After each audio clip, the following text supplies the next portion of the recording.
అండి. నమస్కారం. సో జనసేనలో సభ్యత్వం అనేది ఎప్పటి నుంచో ఉంది. సో మళ్ళీ రీస్టార్ట్ చేశారు. చాలా మంది దాన్ని పాజిటివ్ గా తీసుకుంటారు, నెగిటివ్ చేస్తున్నారు. మీరేమంటారు? సభ్యత్వం ఎప్పుడూ లేదన్న. జనసేన పార్టీ పెట్టిన కాడి నుంచి సభ్యత్వం అనేది లేదు. ఓకేనా? మీరు తెలిసేమని అన్నారో తెలియక అన్నారో తెలియదు, ముందు లాస్ట్ ఇయర్ ఉంది కదా. అస్సలు లేదు. అది రాంగ్ ఇన్ఫర్మేషన్. సభ్యత్వం అనేది ఒక ఉంటుంది, కార్డు ఉంటుంది, దానికి ఇన్సూరెన్స్ ఉంటుంది, ఒక పాలసీ ఉంటుంది.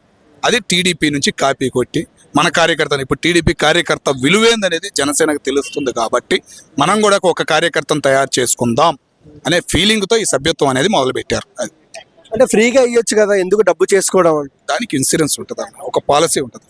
మొత్తం పార్టీయే చూసుకోదు కదా.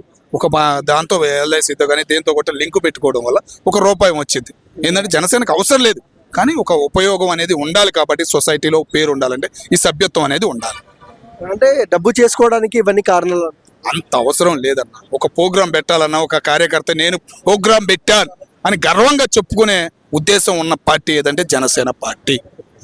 రీసెంట్ గా కాకినాడలో కూడా ఒక ఇష్యూ జరిగింది. సో క్రాకర్స్ పేలాయి, అక్కడ 8 మంది పనిచేయాల్సిన 20 మంది పనిచేస్తుంటే చనిపోయారు. కళ్యాణ్ గారు వెళ్ళారు. కేంద్రం నుంచి 2 లక్షలు, ప్రభుత్వం నుంచి 20 లక్షలు ఆర్థిక సాయం చేశారు. ఎలా అనిపిస్తుంది? చాలా హ్యాపీ అనిపించింది. ప్రతిపక్షం మాట్లాడకుండా, ముఖ్యంగా గవర్నమెంట్ అధికారులు నిర్లక్ష్యానికి వాళ్ళని సస్పెండ్ చేశారు చూసావా. ఒక ముఖ్యమంత్రిగా వెళ్ళి స్పందించాడు చూసావా, ఉప ముఖ్యమంత్రిగా వెళ్ళి స్పందించారు చూసావా. ఆ స్పందన అనేది జనానికి మచ్చి, ప్రతిపక్షం కాదు ఎవడైనా కానీ సోషల్ మీడియాలో కానీ రివర్స్గా పెట్టే విధానం లేకుండా చేసుకున్నారంటే అది రాజకీయం. అంటే ఇలాంటి నాయకుల దగ్గర నుంచి నేర్చుకోవాలి రాజకీయం అనేది అని తెలుసు. పవన్ కళ్యాణ్ గారు చాలా ఫైర్ అయ్యారు, ఇలా ఎలా చేస్తారు అని. పర్మిషన్ లేదు వాళ్ళు ఎవరు అనేది కూడా ఇంకా క్లారిటీ లేదు. మన రాష్ట్రం వాళ్ళేనా అని కూడా ఇంత ముందు కూడా జరిగింది. అది కాకినాడ జరిగిన అప్పుడే రియాక్షన్ ఉంది, కానీ మళ్ళీ నిర్లక్ష్యం వల్ల మళ్ళీ మొదలయ్యింది.